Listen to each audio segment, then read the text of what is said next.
ஒரு பெரிய அடர்த்தியான காட்டுல சோனா குருவி தன்னுடைய பையன் குக்குவோட வாழ்ந்து வந்தது. தன்னோட கணவர் இறந்ததுக்கு அப்புறம் சோனா குருவி தனியா கஷ்டப்பட்டு தன்னுடைய பையனை வளர்த்து வந்துச்சு. இப்ப சோனா குருவிக்கு வயசாயிடுச்சு. ஒரு நாள் குக்கு தன்னோட அம்மாவை பார்த்து இப்படி பேச ஆரம்பிச்சான். அம்மா, இது வரைக்கும் நீங்க எனக்காக கஷ்டப்பட்டதெல்லாம் போதும். இதுக்கப்புறமாவது வீட்டுல ரெஸ்ட் எடுங்க. மீதி எல்லா வேலைகளையும் நான் பாத்துக்கிறேன்.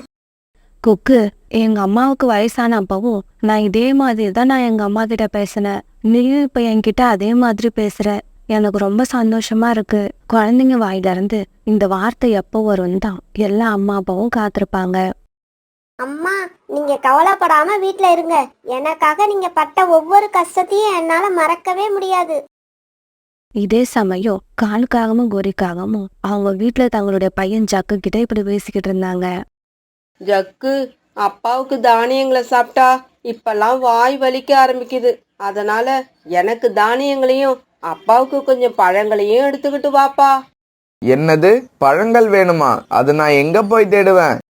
நீ சின்ன குழந்தையா இருந்தப்ப பழங்களை தான் விரும்பி சாப்பிடுவ. அதுக்காக நாங்க பழங்கள் எங்க கிடைக்கும்னு யார்கிட்டையும் போய் கேட்டதில்ல. நாங்களா காட்டை சுத்தி சுத்தி வந்து பழங்களை தேடி கண்டுபிடிச்சு கொண்டு வந்து தருவோம்.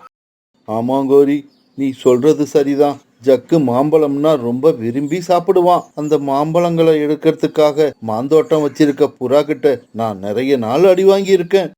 அப்ப என்னையும் உங்களை மாதிரி அடி வாங்க சொல்றீங்களா?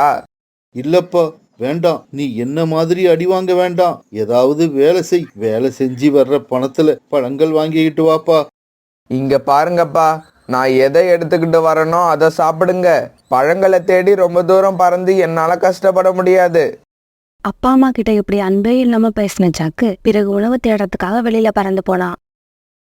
காலுக்காகவும் எந்த மாந்தோட்டத்துல இருந்து ஜக்குக்காக பழங்கள் எடுத்துட்டு வந்துச்சோ அந்த மாந்தோட்டம் வழியா பறந்து போனப்ப அந்த மாந்தோட்டத்தோட ஓனர் பூரா ஜக்குவை வழிமறைச்சு நிப்பாட்டுச்சு.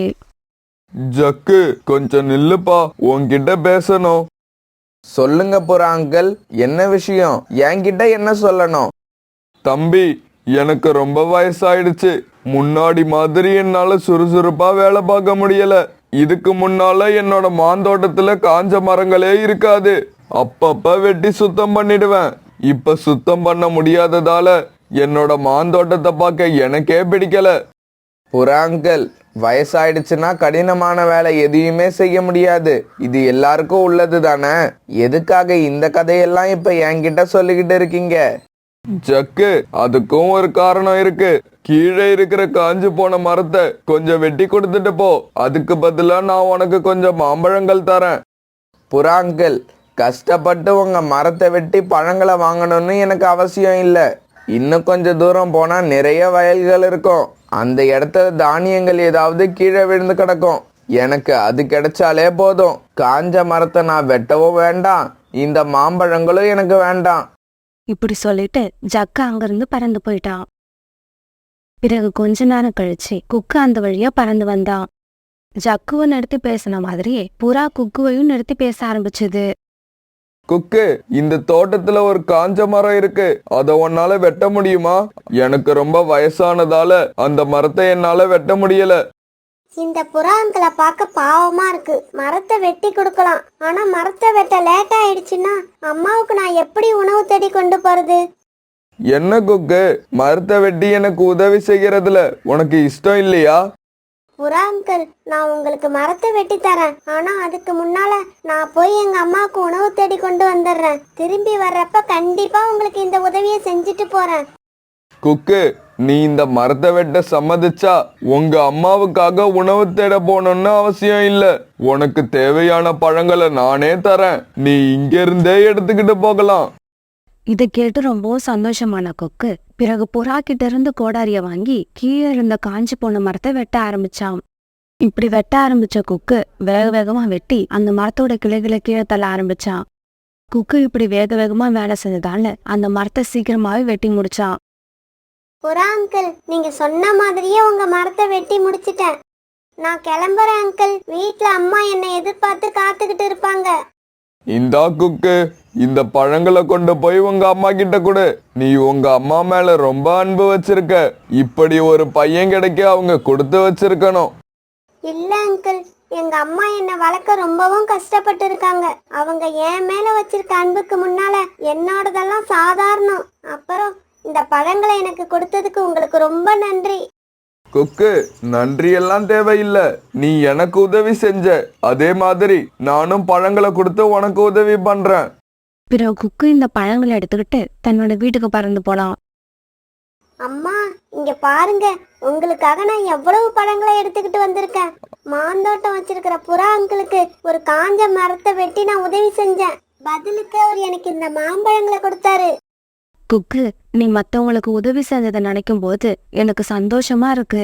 இதே மாதிரி நீ தொடர்ந்து அடுத்தவங்களுக்கு உதவி செஞ்சுக்கிட்டே இரு. உனக்கு தேவையான உதவிகள் தன்னால கிடைக்கும்.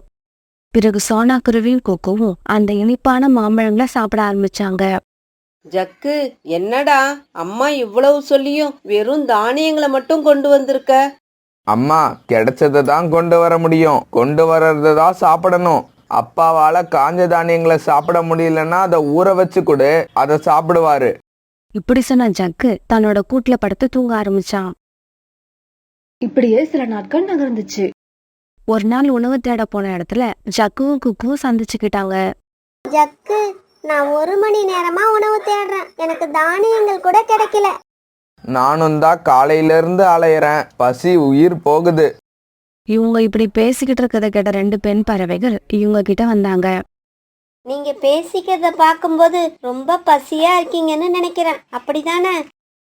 ஆமா, நானும் ரொம்ப பசியா இருக்கேன். உன்கிட்ட ஏதாவது உணவு இருக்கா? இங்க இல்ல, ஆனா எங்க தோட்டத்துல இருக்கு. அங்க வந்தா உங்களுக்கு உணவு கிடைக்கும்.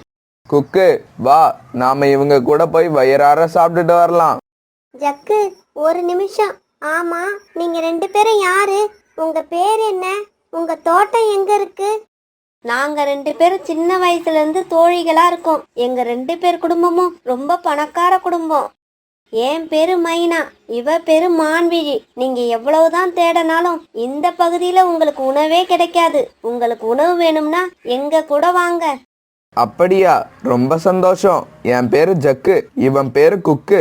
எனக்கு அம்மா அப்பா இருக்காங்க, ஆனா குக்குவுக்கு அம்மா மட்டும்தான். எங்களுக்கு சொந்தமா வயலும் இருக்கு, மாந்தோட்டங்களும் இருக்கு. குக்குவுக்கு அவங்க கூட போக இஷ்டம் இல்ல. இருந்தாலும் ஜக்கு குக்குவை வற்புறுத்தி அழைச்சுக்கிட்டு போனான். இங்க பாருங்க, இந்த வயல், அந்த பழத்தோட்டம் எல்லாமே எங்களுதுதான். உங்களுக்கு எது வேணுமோ போய் சாப்பிடுங்க.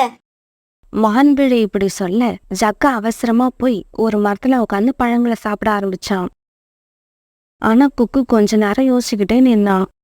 என்னங்க குக்கு, நீங்க சாப்பிடலையா? இல்ல, எனக்கு பழங்கள் வேண்டாம். கொஞ்சமா தானியங்கள் போதும். வீட்டுக்கு எடுத்துட்டு போய் எங்க அம்மா கூட சாப்பிடுவேன். இப்படி சொன்ன குக்கு கொஞ்சம் தானியங்கள் எடுத்துக்கிட்டான். என்ன குக்கு, சின்ன குழந்தை மாதிரி அம்மா கூட சேர்ந்து சாப்பிடுவேன்னு சொல்றீங்க?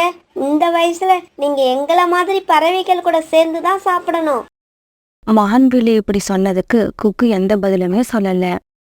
ஆனா ஜக்கு எந்த கவலையும் இல்லாம அங்க இருந்த பழங்கள் எல்லாத்தையும் சாப்பிட்டு ருசி பார்த்துக்கிட்டு இருந்தான். ஜக்கு, சாப்பிட்டது போதும், வா நாம வீட்டுக்கு போகலாம். குக்கு இப்படி கூப்பிட்டதுக்கு அப்புறம் தான் ஜக்கு மரத்தை விட்டு இறங்கி குக்கு கிட்ட வந்தான். குக்கு, நீ எதுக்கு இந்த தானியங்களை எடுத்து வச்சிருக்க?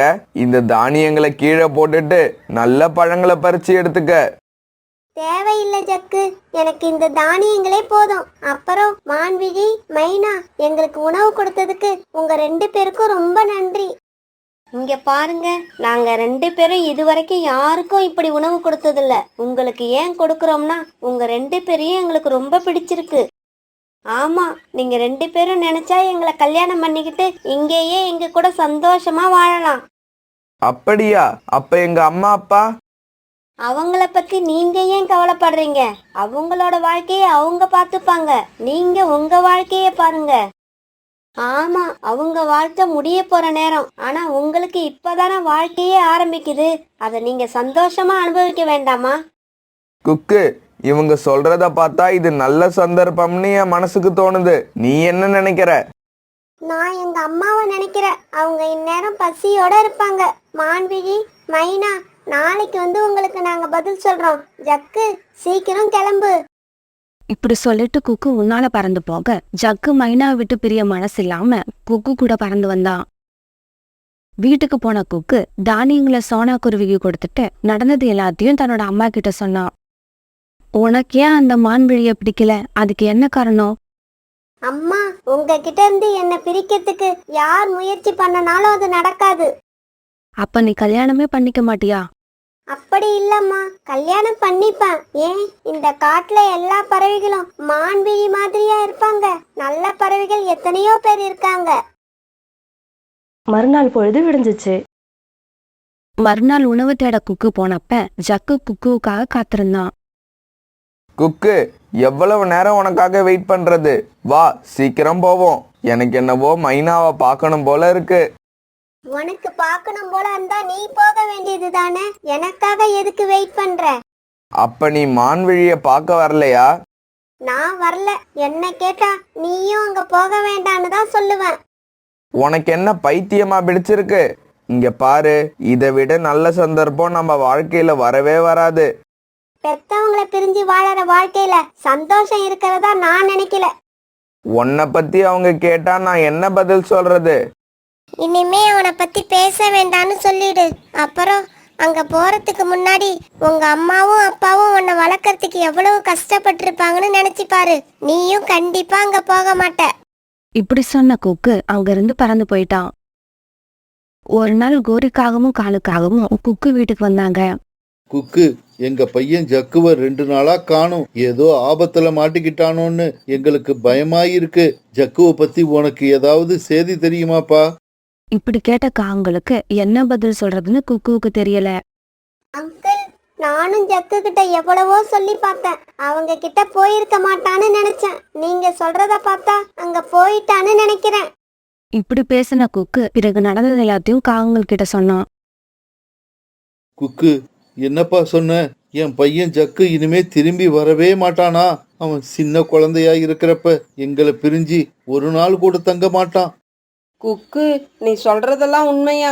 நாங்க அவன் மேல எவ்வளவு நம்பிக்கை தெரியுமா வச்சிருந்தோம். எங்க பையன் இனிமே எங்களை பார்க்க வரமாட்டானா? காலு அங்கிள், கோரி ஆண்டி, அழாதீங்க. அழுவுறத நிறுத்துங்க. உங்களோட ஒரு பையன் தான் உங்களை விட்டு போயிருக்கான். இன்னொரு பையன் உங்க கூடவே தான் இருக்கான். அது யார் தெரியுமா? நான் தான். எங்க அம்மாவை கவனிக்கிற மாதிரியே நான் உங்களையும் கவனிச்சுப்பேன். தான் பையனோட உதவி செய்யற குணத்தை நினைச்சு சோனா குருவிக்கு ரொம்பவும் சந்தோஷமா இருந்தது. அதுக்கப்புறம் அந்த நாட்கள்ல காலுக்காகவும் கோரிக்காகவும் சோனா குருவி வீட்டிலேயே தங்களோட நாட்களை சந்தோஷமா கழிச்சாங்க. அந்த காட்டுல அப்பதான் குளிர்காலம் ஆரம்பிச்சது. அதனால பறவைகளுக்கு உணவு கிடைக்கிறது ரொம்பவும் சிரமமா இருந்தது. எல்லா பறவைகளும் உணவுக்காக ரொம்ப தூரம் பறந்து போக வேண்டியிருந்தது. சோனா குருவியும் தன்னோட வீட்டை விட்டு கிளம்பி ரொம்ப நேரம் ஆயிடுச்சு. ஆனாலும் அதுக்கு இன்னும் உணவு கிடைக்கவே இல்லை. இப்படி ரொம்ப தூரம் பறந்து வந்த சோனா குருவி அந்த காட்டோட கடைசி பகுதியில ஒரு மாதுளை மரம் இருக்கிறத பார்த்தது.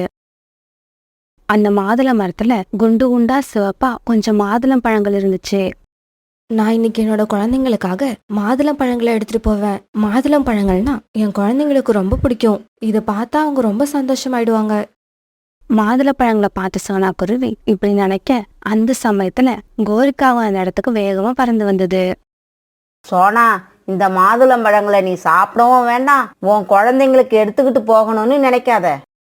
கோரியக்கா, ஏன் இப்படி சொல்றீங்க? சோனா, இந்த மாதுளம்பழங்களை பார்க்க தான் சிகப்பா அழகா இருக்கு. பழங்களை சாப்பிட்டு பார்த்தா ஒரே கசப்பு, வாயில வைக்க முடியல. அடடா, என்னக்கா இப்படி சொல்லிட்டீங்க? நான் இன்னைக்கு இந்த பழங்களை என்னோட குழந்தைங்களுக்கு எடுத்துட்டு போலான்னு நினைச்சேன். சோனா, நானும் அப்படிதான். நேத்து என் பையன் ஜக்குவுக்கு இந்த மாதுளம்பழங்களை ரொம்பவும் ஆசையா எடுத்துக்கிட்டு போனான். இந்த பழத்துல அவன் கொஞ்சம்தான் சாப்பிட்டான். ஒரே கசப்புன்னு கீழே துப்பிட்டான். அது மட்டும் இல்ல, இந்த பழத்தை சாப்பிட்டதால அவனுக்கு தொண்டை கரகரப்பு வந்துருச்சு. இப்ப வரைக்கும் அது சரியாகல. கோரியக்கா, நல்ல சமயத்துல வந்து இந்த விஷயத்த சொன்னீங்க. இல்லைன்னா இந்நேரம் நானும் நல்ல பழங்கள்னு நம்பி இந்த பழங்களை வீட்டுக்கு எடுத்துட்டு போயிருப்பேன். இப்படி சொன்ன சோனா குருவி பிறகு அங்கிருந்து பறந்து போயிடுச்சு. சோனா குருவி அங்கிருந்து போனதுக்கு அப்புறம் கோரிக்கா அவன் பறந்து வந்து அந்த மாதுளை மரத்து மேல உட்காந்துது. என்ன சோனா இப்படி இருக்க? யாரு எதை சொன்னாலும் அப்படியே நம்பிடுற. ஆனா உன்ன மாதிரி ஏமாறுற பறவைகள் இருக்கிறதாலதான் என்ன மாதிரி பறவைகள் ஈஸியா ஏமாத்த முடியுது. இந்த மாதிரி இனிப்பான மாதுளம்பழங்கள் எல்லாம் என் பையன் ஜக்குவுக்காகவே காய்ச்சி இருக்கு. உன்னோட குழந்தைங்களுக்காக எங்கேயாவது தானியங்கள் கிடக்கும், அதை தேடி எடுத்துக்கிட்டு போ.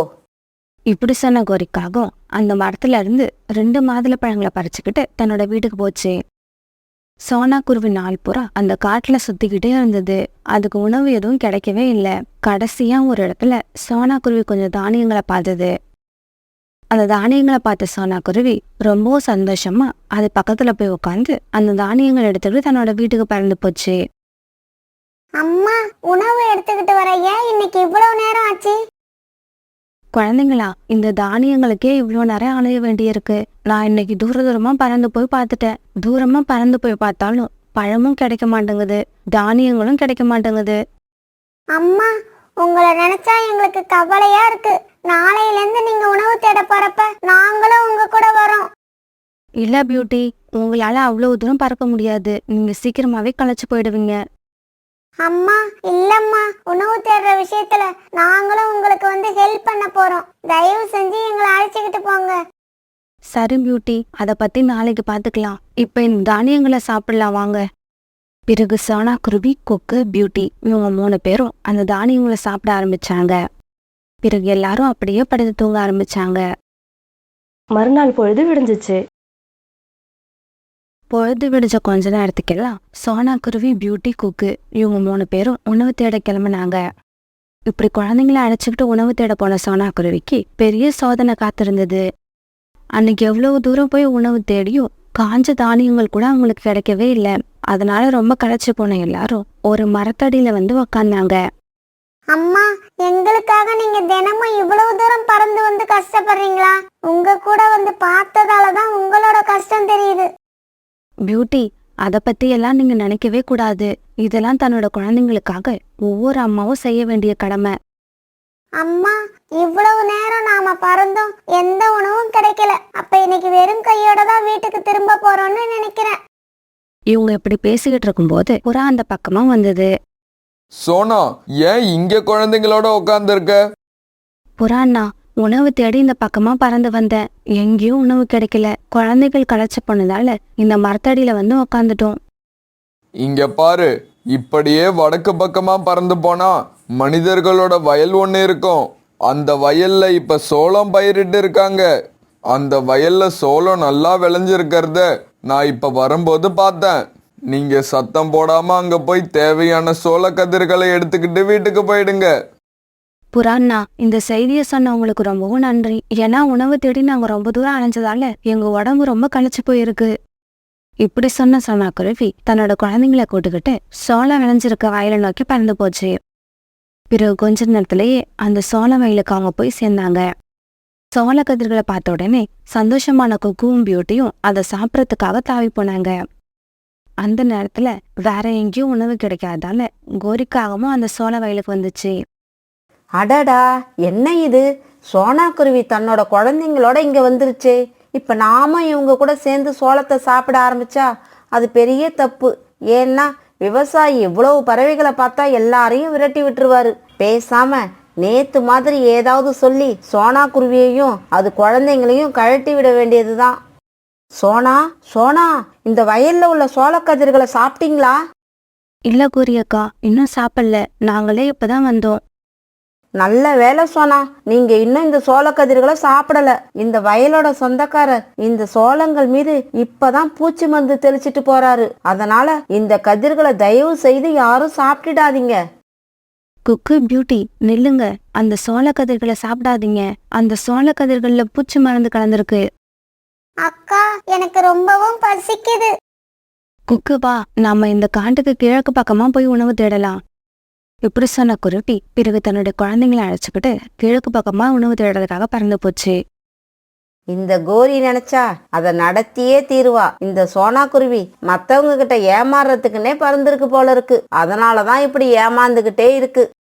இப்படி சொன்ன கோரிக்காகவும் பிறகு அந்த வயல்ல இருந்த சோள கதிர்களை சாப்பிட ஆரம்பிச்சது. கோரிக்காகவும் இப்படி சோள கதிர்களை சாப்பிடும்போது ரோனிக்குருவி அந்த பக்கமா வந்தது. கோரி, கோரி, இந்த சோளக்கதிர்களை சாப்பிட்றத நிறுத்து. தயவு செய்து சாப்பிடாத. விவசாயி இன்னைக்கு காலையில தான் இந்த சோளக்கதிர்கள்ல பூச்சி மருந்து தெளிச்சாரு. அதை என் கண்ணால பார்த்தேன். ரோனிக்குருவி இப்படி சொன்னதை கேட்ட உடனே கோரிக்காகத்துக்கு மயக்கம் வர மாதிரி ஆயிடுச்சு. இருந்தாலும் கோரிக்காகவும் நாம எப்படி சோனா குருவி கிட்ட போய் சொல்லி இந்த இடத்த விட்டு விரட்டி விட்டோமோ அதே மாதிரி இந்த ரோனி குருவி நம்மள விரட்ட வந்திருக்குன்னு நினைச்சது. ரோனி, நீ பொய் தானே சொல்ற. வேணும்னா நீனும் வா, நாம 2 பேரும் சேர்ந்து இந்த சோளக்கதிர்களை சாப்பிடுவோம். இல்ல, எனக்கு வேண்டாம். பூச்சி மருந்து தெளிச்ச இந்த கதிர்களை நான் சாப்பிட மாட்டேன். ரோனி இப்படி சொல்றப்ப கோரிக்காகத்துக்கு அடிவயிறு எல்லாம் எரிய ஆரம்பிச்சது. ஐயோ, இந்த ரோனி குருவி சொல்றது உண்மையாதான் இருக்கும் போல இருக்கு. கோரி அப்படி நினைச்சுக்கிட்டு இருக்கும்போது அதுக்கு மயக்கம் வந்து கீழே விழுந்துடுச்சு. ஐயோ, கோரி மயங்கி கீழே விழுந்துடுச்சு. இதை இப்ப கொண்டு போய் ஹாஸ்பிட்டல் சேர்க்கணும்னா யாரையாவது உதவிக்கு கூப்பிட்டு தான் ஆகணும். இப்படி நினைச்ச ரோனி உதவி கேட்டு கத்த ஆரம்பிச்சது. யாராவது வாங்க, கோரிக்காக இங்க மயங்கி கிடக்கு, வந்து உதவி பண்ணுங்க. அந்த சமயத்துல குழந்தைங்களோட உணவு தேட போன சோனா குருவி தானியங்கள் எடுத்துக்கிட்டு திரும்பி வந்தது. ரோனி குருவி போட்ட சத்தத்தை கேட்ட சோனா குருவி மறுபடியும் சோனா வயலுக்கு போச்சு. பிறகு ரோனி குருவியும் சோனா குருவியும் சேர்ந்து பருந்து டாக்டர் கிட்ட தூக்கிட்டு போனாங்க. என்ன காப்பாத்துங்க, என்ன காப்பாத்துங்க, தெரியாம பெரிய தவறு பண்ணிட்டேன், என்ன காப்பாத்துங்க. பருந்து டாக்டர் கோரி சாப்பிட்ட பூச்சி மருந்த செயலிழக்க செய்ய தேவையான மருந்த அது வாயில ஊத்துனாங்க. ஆனா இன்னும் கொஞ்ச நேரம் இருந்திருந்தா கூட விஷம் ரத்தத்துல கலந்துருக்கும். நல்ல வேலை, சரியான சமயத்துல கொண்டு வந்து இந்த கோரியோட உயிரை காப்பாத்திட்டீங்க. அன்னைக்கு சாயங்காலம் கோரி கண் விழிச்சு பார்த்தது. சோனா, தயவு செய்து என்னை மன்னிச்சிடு. உன்னை நிறைய தடவை ஏமாத்திருக்க. அன்னைக்கு மாதுளம்பழங்களை கசப்புன்னு போய் சொல்லி அந்த பழங்களை எடுக்க விடாம திருப்பி அனுப்புனேன். இன்னைக்கு கூட சோளக்கதிர்களை பூச்சி மருந்து கலந்துருக்குன்னு உங்ககிட்ட நான் போய் தான் சொல்லி அனுப்புனேன்.